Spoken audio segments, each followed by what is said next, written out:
नमस्कार दोस्तों, स्वागत है आप सभी का आपके अपने यूट्यूब चैनल रिटेल अड्डा में। चैनल पर नए हों तो सब्सक्राइब कर लें, बेल आइकन को भी प्रेस कर दीजिए ताकि वीडियो की नोटिफिकेशन आप तक पहुंचती रहे। तो यहाँ पे बात करेंगे बालाजी अमाइंस से रिलेटेड, बहुत इंपॉर्टेंट वीडियो है। अगर आप इस कंपनी के शेयर होल्डर हैं या फिर कंपनी में इंटरेस्ट रखते हैं, कंपनी को यहाँ पे इसके शेयर से बाई करना चाह रहे हैं, तो ये वीडियो ज़रूर पूरा देखें, बहुत इंपॉर्टेंट वीडियो होने वाला है। तो कुछ इवेंट्स हुए हैं पिछले एक हफ्ते में इस कंपनी में, जो कि हम लोग यहाँ पे देखने वाले हैं, बहुत इंपॉर्टेंट है।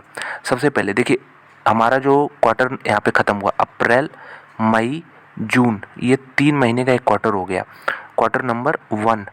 यहाँ पे जून जैसे ही ख़त्म हुआ, यहाँ पे जुलाई में कंपनियों ने अर्निंग्स देना चालू कर दिया। तो पूरे जुलाई भर अर्निंग्स दिया कंपनियों ने। उसके बाद फिर अगस्त में सेबी कहता है कि आपको 45 दिन के अंदर यहाँ पे निपटाना होगा, जितने भी अर्निंग्स हैं 45 दिन के अंदर आप ख़त्म करो। तो बेसिकली 15 अगस्त या फिर देखें तो 14 अगस्त, क्योंकि 15 अगस्त छुट्टी थी, 14 अगस्त तक सारी ही कंपनियों को, जितनी भी कंपनियां बीएससी पे एनएससी पे लिस्टेड हैं, 5000 से ज़्यादा कंपनियां हैं टोटल, तो इन सभी को यहाँ पे 14 अगस्त तक रिजल्ट हर हाल में पेश करना था। अगर नहीं करना है, नहीं कर पा रहे हैं, तो नोटिस दे सकते हैं ये कि क्या रीज़न है। ऐसा नहीं कि करना ही है, अगर जेन्युइन रीज़न होता है तो वो ठीक भी माना जाता है। लेकिन यहाँ पे हुआ क्या, 14 अगस्त को बालाजी अमाइंस की तरफ से एक नोटिस आई। कंपनी ने क्या कहा कि हम रिज़ल्ट नहीं पब्लिश कर पा रहे हैं क्योंकि हमारे पास मैनेजमेंट की कमी है। मतलब हमारे पास इतना मैनेजमेंट नहीं अभी कि रिज़ल्ट पूरा पब्लिश कर पाए। बेसिकली मैनेजमेंट से अप्रूव किया जाता है सब कुछ रिज़ल्ट में। इसके पहले देखिए, कुछ इंडिपेंडेंट डायरेक्टर्स थे, उनके रिजिग्नेशन की बात उठी थी मीडिया चैनल्स पे, जो जिसकी वजह से ये मार्केट में ये थोड़ा सा नेगेटिव न्यूज़ फैल गया कि रिजिग्नेशन की वजह से इनके पास मैनेजमेंट कम हो गया और ये यहाँ पे रिज़ल्ट नहीं पब्लिश कर पा रहे हैं क्वार्टर 1 के। उसके बाद तो स्टॉक इस न्यूज़ के बाद गिरा, लगभग 3-4% के आसपास की गिरावट देखने को मिली स्टॉक में। ऑलरेडी जानते ही होंगे ऊपर से कैसा डाउन है, ये 50-60% डाउन है। लेकिन भूलना नहीं चाहिए, रैली भी नीचे से ज़बरदस्त थी, 10 गुना हो गया था यहाँ पे कोविड के बाद जो रैली चालू हुई थी। तो ये तो काफ़ी पुरानी बात हो गई। यहाँ पे अगर हम देखें तो ये 3-4% गिरा इस न्यूज़ के बाद। उसके बाद क्या हुआ, जब मैनेजमेंट ने देखा कि स्टॉक पे नेगेटिव इम्पैक्ट पड़ रहा है, तो फिर उन्होंने अगले दिन एक और नोटिस निकाला। यहाँ पे ये नोटिस निकाला, मतलब मैनेजमेंट का भी देखिए, यहाँ पे आप थोड़ा सा समझिए मैनेजमेंट का माइंडसेट, कि हमारा एक यहाँ पे आईपीओ आने वाला है, बीएससीएल यानी बालाजी स्पेशलिटी केमिकल्स लिमिटेड। बहुत लोग सुने होंगे, आईपीओ मार्केट जो ट्रैक करते हैं उनको मालूम होगा कि बालाजी स्पेशलिटी केमिकल्स लिमिटेड का आईपीओ बहुत दिन से चर्चा में रहा है। तो मैनेजमेंट अब कह रहा है, जब इनको दिखा कि 3-4% शेयर प्राइस गिर गया इस न्यूज़ के बाद, जब कंपनी ने कहा कि मैनेजमेंट हमारे पास नहीं है, फ़िलहाल कम है, इसलिए हम यहाँ पे नहीं पब्लिश कर पा रहे हैं रिजल्ट। जब स्टॉक गिरा तो फिर अगले दिन इन्होंने देखिए टोन कैसे चेंज की। इन्होंने बोला कि जो हमारा आईपीओ आ रहा है इसमें इसकी वजह से यहाँ पे देखिए, proposes to undertake IPO equity shares, the management of BSCL have been unavailable. अब ये कह रहे हैं कि बीएससीएल जो कि बालाजी स्पेशलिटी केमिकल्स है, इसका मैनेजमेंट जो है अनअवेलेबल है क्योंकि ये आईपीओ की तैयारियों में लगा है।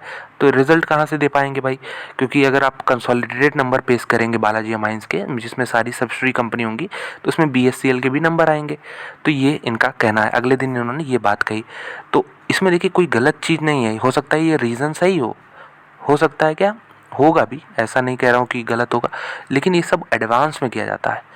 ये देखिए अर्निंग्स पेश करना बहुत लोग इंतज़ार करते हैं, लाखों शेयर होल्डर्स हैं, मैं देखा हूँ बालाजी अमाइंस में, तो शेयर होल्डर्स 1 लाख के ऊपर है यहाँ पे। तो वो इंतज़ार करते हैं कि उनकी कंपनी के रिज़ल्ट कैसे आ रहे हैं। अब 14 अगस्त जो लास्ट डेट है, उस दिन कंपनी कह रही है कि हम रिज़ल्ट नहीं दे पाएंगे, मैनेजमेंट हमारे पास उतना नहीं है कि रिज़ल्ट पेश कर पाए, हम शॉर्टेज में हैं। उसके बाद फिर गिरावट आती है, तो 16 अगस्त को फिर वही रीजनिंग दूसरी बदल जाती है कि बालाजी स्पेशलिटी केमिकल्स में जो मैनेजमेंट है वो आईपीओ की तैयारी में लगा है, इसलिए हम यहाँ पे नहीं दे पा रहे हैं रिज़ल्ट। तो जो भी रीज़न हो, ये इनको बहुत पहले ये सब बता देना चाहिए। ये जुलाई में, मैं कह रहा हूँ ये 25-30 जुलाई को ही क्यों नहीं बता दिया, इतना तो मालूम होगा ना कि नहीं कर पाएंगे, ये पहले ही बता देते।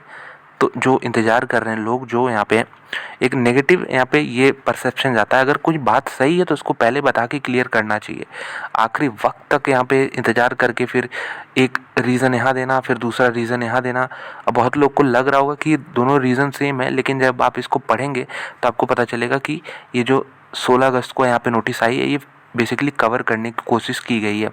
यहाँ पे देखिए इन्वॉल्वमेंट इन द आईपीओ में इन्वॉल्वमेंट था मैनेजमेंट का, इसलिए यहाँ पे and they are yet to complete the preparation for financial result. तो अभी वो अपने जो बालाजी स्पेशलिटी केमिकल्स हैं इनका मैनेजमेंट जो है इस कंपनी का रिजल्ट अभी प्रिपेयर नहीं किया है। तो यहाँ पे स्टैंड अलोन नंबर ही पेश कर सकते थे सिर्फ बालाजी अमाइंस का, लेकिन वो भी नहीं किया।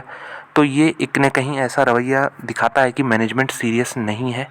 पहले भी इसमें कॉरपोरेट गवर्नेंस के इश्यूज उठे थे, लेकिन ये तो बेसिकली एक सिली है, मैं कहूँगा यहाँ पे सीरियस छोड़िए, सिली मिस्टेक यहाँ पे किया मैनेजमेंट ने। जो भी था क्लैरिफाई करना था पहले, रिजल्ट देने में कोई बहुत बड़ा एफर्ट नहीं जाता है, लेकिन फिर भी ऐसा किया गया है।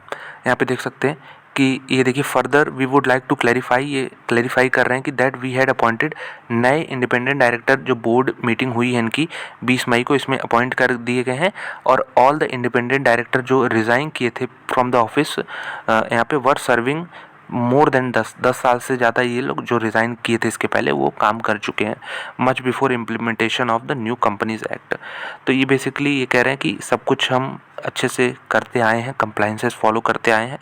तो ये आखिरी में कह रहे हैं we would once again like to confirm that the delay in the submission of financial result is due to proposed IPO. तो जब 14 अगस्त को नोटिस निकाला तो पूरी बात यहीं लिख देनी चाहिए थी कि BSCL का भाई आईपीओ आने वाला है, मैनेजमेंट BSCL का मैनेजमेंट यहाँ पे बिजी है, तो वो अपने रिजल्ट दे नहीं पाएगा, इसलिए हम भी अपने रिजल्ट जो पब्लिश नहीं कर पाएंगे, कंसोलिडेटेड नंबर दिखाने होते हैं। लेकिन 14 अगस्त को इन्होंने सिर्फ कहा कि हमारे पास मैनेजमेंट की कमी है, तो लोग भाई डाउट करने लगे कि मैनेजमेंट की कमी कैसे हो गई। तो फिर यहाँ पे लोग गैस करने लगे कि इंडिपेंडेंट डायरेक्टर कुछ दिनों पहले यहाँ पे रिज़ाइन किए थे, इसलिए ऐसा हो सकता। तो क्लैरिटी नहीं थी, इनके मन में खुद क्लैरिटी नहीं थी, तो इन्होंने आखिरी मोमेंट पे ये सब बनाया है। जेन्युइन है, सही है, लेकिन ये सब पहले करना चाहिए। यहाँ पे बहुत जिम्मेदारी वाला काम होता है, जो कि मेरे ख्याल से सीरियस मैनेजमेंट कतई ये चीज़ नहीं करेगा। उसको मालूम है कि हमारे पास 1 लाख से ज़्यादा शेयर होल्डर हैं, सबका यहाँ पे इंटरेस्ट रहता है कि कैसे कंपनी परफॉर्म कर रही है 3 महीने में, और अगर नहीं पब्लिश कर पा रहे तो अच्छे से उसको बताया जाए। इसमें कभी एक बात उसके बाद दूसरी बात करने का कोई मतलब बनता नहीं है। तो आप बताइए आपका क्या यहाँ पे राय है इस पूरे इंसिडेंट पे, क्योंकि अब मुझे क्या लग रहा है कि BSCL जो है जब भी लिस्टिंग होगी इसकी, सुनने में आ रहा है कि जल्दी होगी, तो आईपीओ इसका खुलेगा और उसके बाद जब लिस्टिंग होगी तो फिर ये कंपनी और बालाजी अमाइंस जो है एक साथ यहाँ पे रिजल्ट दे सकते हैं। क्योंकि अब क्वार्टर नंबर 2 की बात करें तो यहाँ पे जुलाई, अगस्त और सितंबर, तो यहाँ पे ये क्वार्टर हो जाएगा जुलाई, अगस्त, सितंबर। तो अगर आप देखेंगे तो 10 अक्टूबर के आसपास से रिजल्ट आने शुरू हो जाएंगे क्वार्टर नंबर 2 के। तो मेरे ख्याल से इसके पहले ही कंपनी जो है रिजल्ट पब्लिश करेगी, और हो सकता है इसके पहले ही BSCL का लिस्टिंग भी हो जाए। अगर वाकई में मैनेजमेंट इनका जो है ज़ोर शोर से तैयारी कर रहा है तो लिस्टिंग भी करा दे, फिर यहाँ पे इसमें क्यों डिले हो रहा है। ये चीज़ें भी क्वेश्चंस में यहाँ पे रेज होती हैं।